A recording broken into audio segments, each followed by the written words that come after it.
Guys, ngayon kasama natin si Allen at i-interviewin natin siya regarding sa kanyang truck. Ang ganda. Ang ganda talaga. Sobrang Salamat. ganda talaga.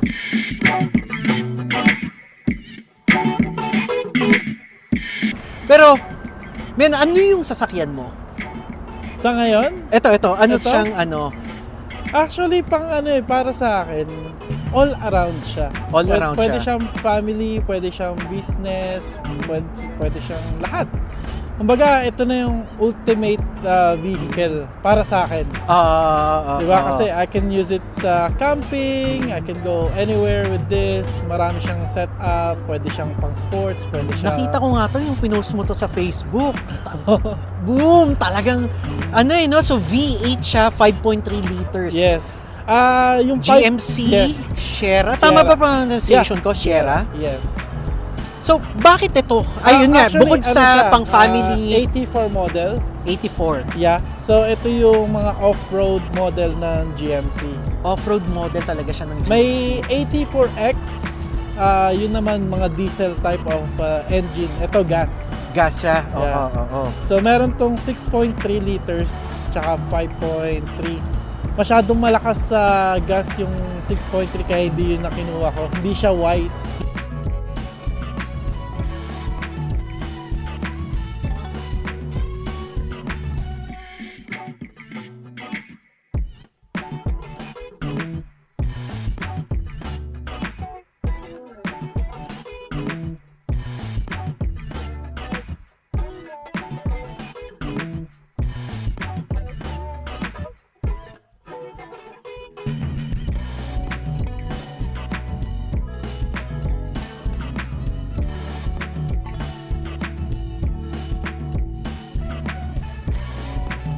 Hindi siya Kumbaga ito pang lang siya, even fair So, use. sa computation mo, approximately how many kilometers per liter?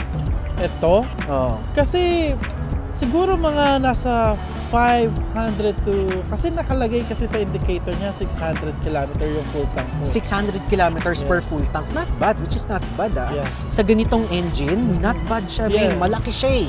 Talagang, men, laki. Laki, men. Talagang siya eh.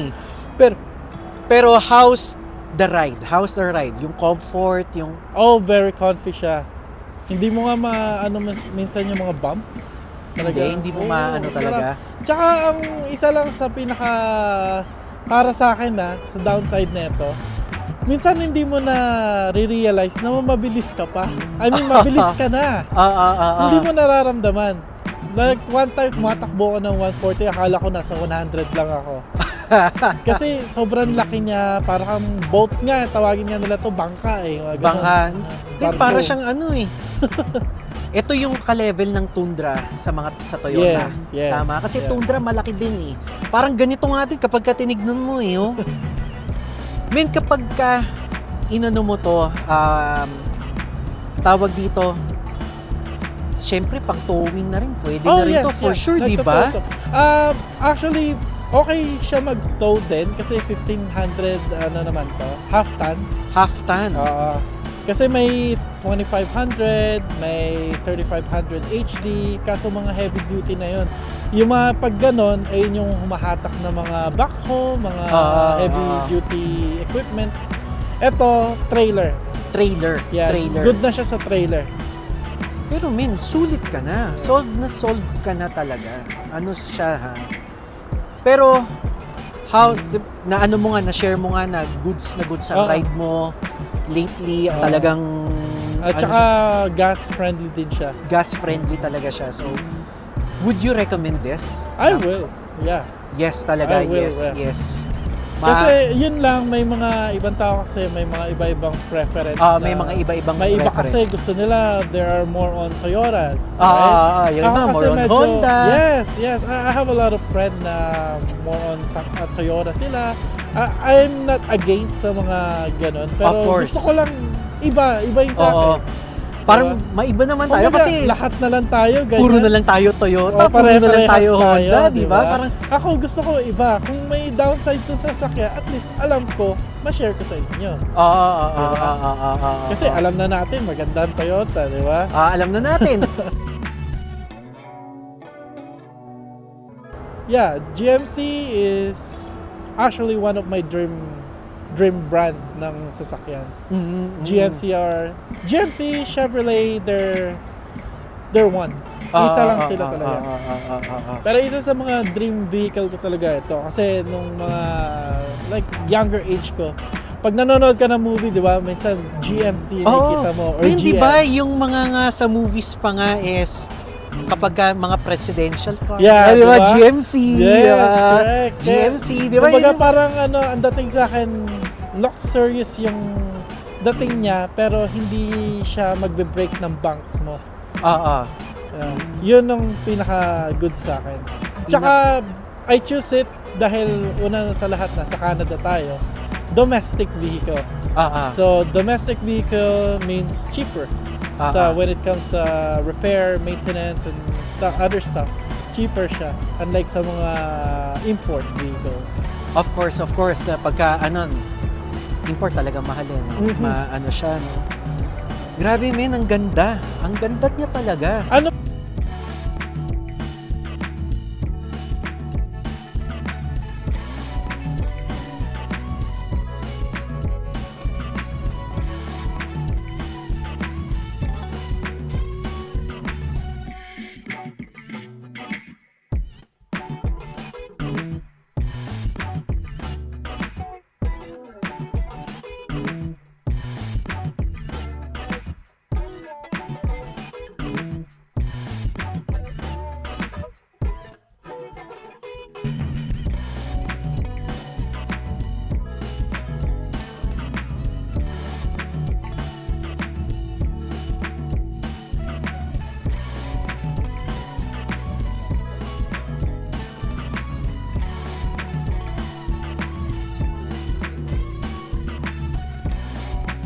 Ano pala, stock to. Stock pa yan. Yeah, hindi ko pa siya nalilift. Which is, ayoko na i-lift kasi nga hindi na ako makapasok sa parkade. Sumasabit na siya even sa airport. Even sa airport, sumasabit na siya. Good thing na pinalagyan ko ng parang PPF yung bubong. Pagsabit niya, nag-back out na ako. Grabe. Ang pero during winter times, of course, sa laki ba naman ito, wala nang masasabi. Wala nang masasabi. Yes. Ay, diba?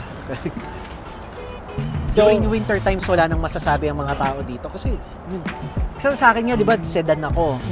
So, yung time na nandun kami sa may Revelstoke, nag-snow, di ba? Yes. So, syempre, di ba, kapag may nagpo-flow ng parking, iiwanan nila yung around ng car kasi baka ma-damage nila, di ba? So ako, since sedan ako, ang hirap mag-back out kasi ang taas ng snow na-blackout ka na-blackout kasi yung snow nasa bumper area. So kapag pinush ko pa yan, okay, fine, kaya kasi malambot naman yung snow. Pero of course, medyo tumigas na rin nung baka mamaya magka-damage or kung ano man. Pinalo ko pa. Pero kung ganito yung sasakyan mo, well, I would say walang haharang sa'yo. Kahit ano pa yan. Walang haharang talaga sa'yo. Talagang solid talaga siya. Most of the time, naka 2 high wheel ako. Yung rear wheel lang. Pero pagka naramdaman ko medyo sketchy yung road, madulas or medyo muddy or snowy, yan, ino-on ko yung 4x4. So, mas better traction, mas okay siya sa Mas lahat. okay talaga siya, lalo na ngayong snow. Ngayong winter time na to, talagang wala ka namang ibang masasabi kundi honestly, kung ganito yung sasakyan mo during winter times.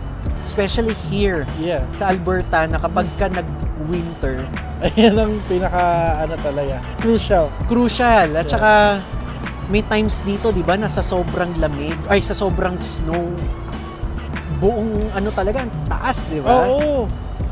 Yun nga. Kaya hindi ko ginagamit yung sasakyan kasi mababa siya, di ba? Sedan siya. Oo. Yun, hirap ako talaga sa winter. hindi mo siya magagamit anytime gusto mo or yung Yes. parang basta-basta. Yung tipong lalabas ka ng garahe, wala kang pakialam kung gaano kataas yung snow. Ito. Mataas ba? O sige, let's go. Okay, sa mga gutter, di ba? Sa mga gutter, wala ka rin kinakatakot Yeah, dito. wala. Sige lang. Pero Okay. yung mga gutter ng ganyan, di ba? Parang, okay, fine, sige, okay, who Di ba may cares? kita mo yung mga snow sa road? Yung roadside? Hindi sila makapag-park doon. Ako, ino-over ko yun eh. Ino-over mo. Para naman hindi ako naka-obstruction sa road. Of course, kasi sa mga sedan, igigilid lang Oo, nila kasi na. sasabit na yung Oo, bumper sasabit. nila. So medyo naka-abante na yung Yes. sedan doon sa sasakyan mismo. So ano talaga siya, no? Napakaganda niya na anuhin talaga. Ang pinaka lang masasabi ko, kahit naman siguro anong sasakyan, when it comes sa winter, nag-iiba yung gas consumption niya. Kasi mas lamang ka sa preheat. Di ba? Only for gas or diesel. Pero kung Tesla ka or any Ganun electric din, pre. vehicle, Kapag ang downside lang doon kasi is mabilis siyang ma-discharge. kapag Hindi naman winter ganun times, kabilis. May time pa rin na pero alam ko may mode yan na winter mode. meron naman, ang ano lang, mamaya pa, Oo, meron akong vlog sa Tesla. Okay. So, babalik meron tayo akong vlog doon. sa Tesla eh. Babalik tayo Pero talaga, pagdating, anong tawag dito, so kapag ka winter time, talagang grabe ang, of course, of all cars din talaga, Yeah. lumalakas yung consumption. Yes. Of course, Sa kapag lahat ka winter, yan. sa lahat naman ng sasakyan, di ba? Mapa 3-cylinder to V8. Basta Ganun. winter time Yeah, talagang winter time. Pagka di ba kapag winter times na pinapainitan yung sasakyan. Yes. How is this compared sa other cars? What do you mean by? Kasi di ba yung iba, meron ako nakausap na Pilipino, painapainitan ko muna to ng mga 5 minutes, yung mga 10 minutes. Okay, pre-start. Pre-start nila, oo. Nagpapa-starter sila. Yeah, okay yun kasi yun nga, 15 minutes ang neto, yung auto-start neto bago siya mag-shutdown. Oh, okay. Yeah, mas maganda yon. Actually, lahat naman halos ng vehicle dito may auto start na. So, which is good siya sa winter. Kunwari, nakapark ka sa labas, at least hindi ka muna papasok ng sasakyan tapos manginginig ka sa loob, di ba? So, like this one, starter, tapos kahit malayo ako, mag-i-start siya for 15 minutes and then mag-shutdown siya after that. At least, di ba, bago ka umalis or bago ka pumasok sa work, ipa-start mo na yung vehicle. So, pinindot mo na lang sa ano mo? Yeah, pwede ko rin siyang i-shutdown dito, I believe eh. Ayos ah. So, lahat nasa ano mo na, Yeah, control mo na. yeah. Tapos malayo rin yung range niya. So, every time na papasok ako sa work, gagawin ko, start ko muna yung vehicle, dun ako maliligo. So, habang naliligo ako, nag-warm up siya, umiinit yung loob, nag-heat seat siya, lahat. Yung heater, gumagana na. At least, pagpasok mo na sa sasakyan, warm na. Hindi ka Warm na yung na, hindi na. nakakatog ka na sa lamig.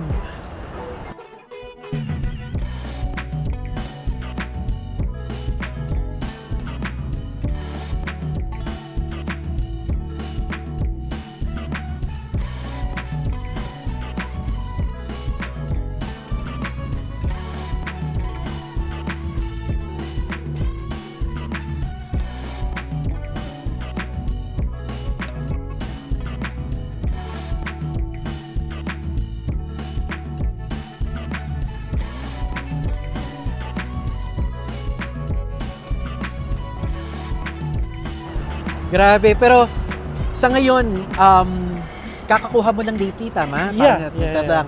Ano yung pinaka-adventure mo lately dito sa sasakyan? Ay, ang dami na bro. Ang dami na? Ang dami na. Right after I bought this truck, we went to Golden already. Tapos nag-camping kami, off-road kami. Ang saya. Yung iba yung iba yung fun. Sige, I don't know. Like, I'm not into those kind of stuff before. Siguro, Oo nga, dati hindi ka naman masyadong ganun no? when you reach the, I don't know, like, yung age mo, para sa akin yun pag na-hit mo yun, nag-iiba yung gusto mo eh. Like before, gusto ko lang more on gala, mall, tapos nag-iba, naging interested ako sa motorcycle. Tapos ngayon, interested na ako sa camping, yung mga ganon, backpacking, hiking.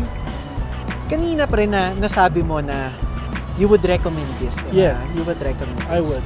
So, and some sort of mare-recommend mo to sa mga taong especially probably sa mga nga nagwo-work ba na may kind of business or like you said activities. Yes. Kung mare-recommend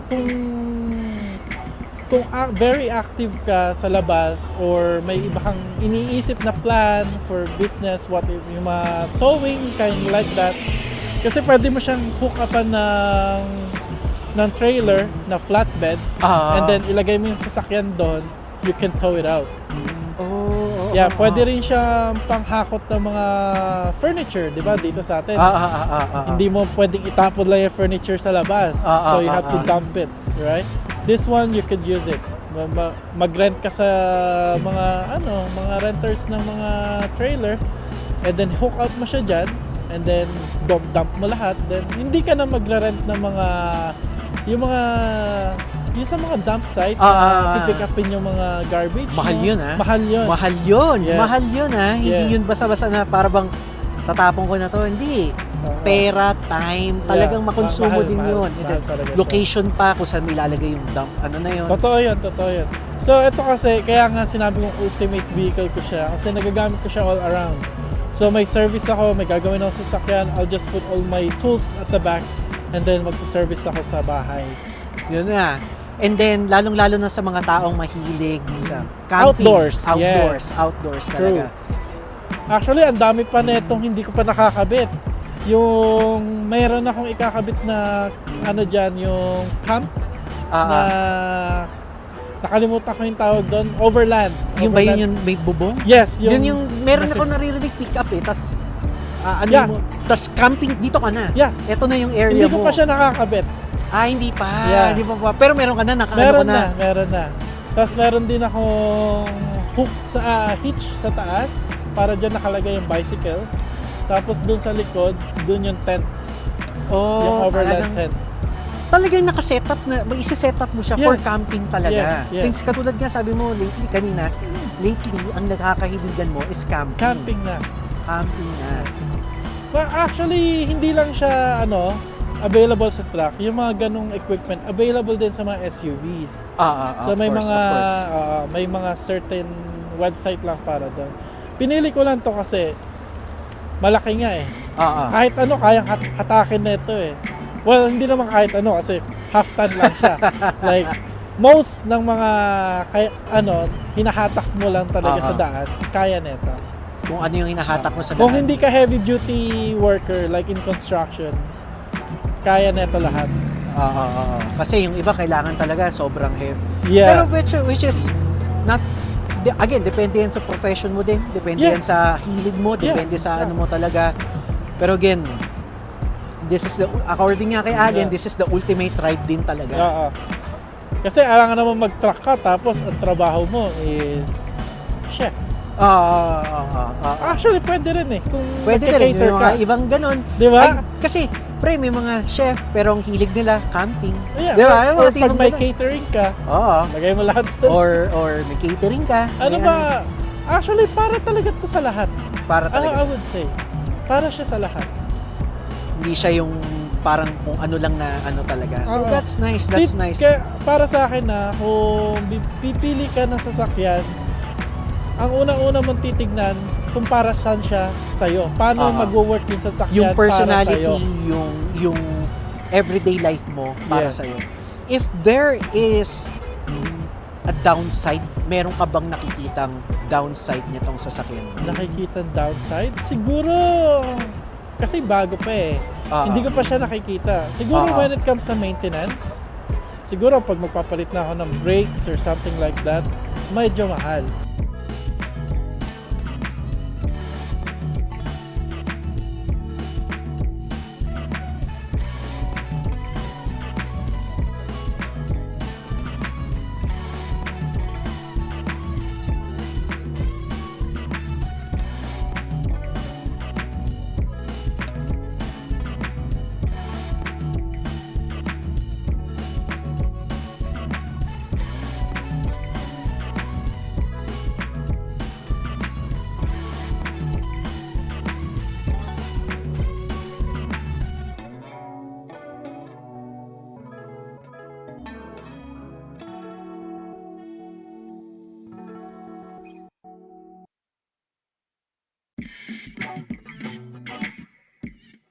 Kasi compared sa mga Honda Toyota. malaki yung sasakyan. So, Ay, okay. ibig Kasi sabihin, malaki yung sasakyan. malaki rin yung mga parts. The more na mas malaki, ibig sabihin, the more Mas na mahal. mas mahal. Oo. Pero hindi ko siya iniisip as downside kung ako naman ang gumagamit. Of course. So, Oo. kasi ba't mo titipirin yung sarili mo, di ba? Ikaw pagdating naman sa ang mga nagamit. sasakyan, kung ikaw rin naman yung Yun gumagamit. ang lagi kasi nasabi sa lahat. Pag ikaw ang gumagamit, huwag mong tipirin. Of course. Oo. Di ba? Ibang usapan kung ano sa iba no? Oo. Pero sa akin kasi, bilang tech, kaya ko na siyang gawin Oo. sa sarili ko. So ikaw na lang, parang gamit mo na lang, tsaka sa na garahe mo na lang. Oo, parts na lang. Hindi, daling ko lang sa workplace Ay, so, ko. yung nga pala, ikaw Para rin may naman pala yung lifter gagawa ako. dun eh. Ikaw din naman pala yung gagawa dun eh. Yeah, kaya yun ang sinasabi ko lagi. Sa sasakyan, bago ka pumili ng sasakyan, isipin mo muna kung anong magiging part ng sasakyan para sa'yo. Isipin mo rin kung nasaan place ka. Di ba? Paano kung city driving ka lang? Yun ang downside dito. Okay. Kasi- I would say sa lahat ng sasakyan, kahit motorcycle, basta Oo. city driving, gas consumption will go up kasi mas lamang yung idle. Mas namang yung idle. Downtown Calgary, pre. Medyo nasusubukan ako eh. More on one way. More on one way. Ilang beses akong umikot eh. Sabi ko gano'n, nako. Pero of course, alam naman natin, mura din naman yung gasolina dito. Pero of course, still, pera is pera. Yeah, Consumption is consumption, Oo. lalo-lalo na sa mga traffic areas that's talaga. that's true. So, yeah, thank you so much pre sa pag-share. Na-appreciate ko lahat ng na ano dito. And hopefully, may mga natutunan kayo when it comes to GMC Sierra. Yeah. Grabe, man. So, kung may mga question pa kayo na hindi namin na-tackle dito, Please feel free to PM or Allen. comment lang kayo Or sa comment comment. section. Ay, pero ito yung Facebook account niya. Facebook ba ang ano ko? Or Yun lang yung ginagamit ko. sa bagay. So, ito yung Facebook account ni Allen. Follow him and then message nyo siya kung meron pa kayong ibang mga tanong regarding sa GMC Aha. Sierra. Yun Yes, or motorcycle. Or on motorcycles. Next time, i-review natin or Ipapadrive natin kay Bro Henry yung isang motor natin doon. Pero ganda men.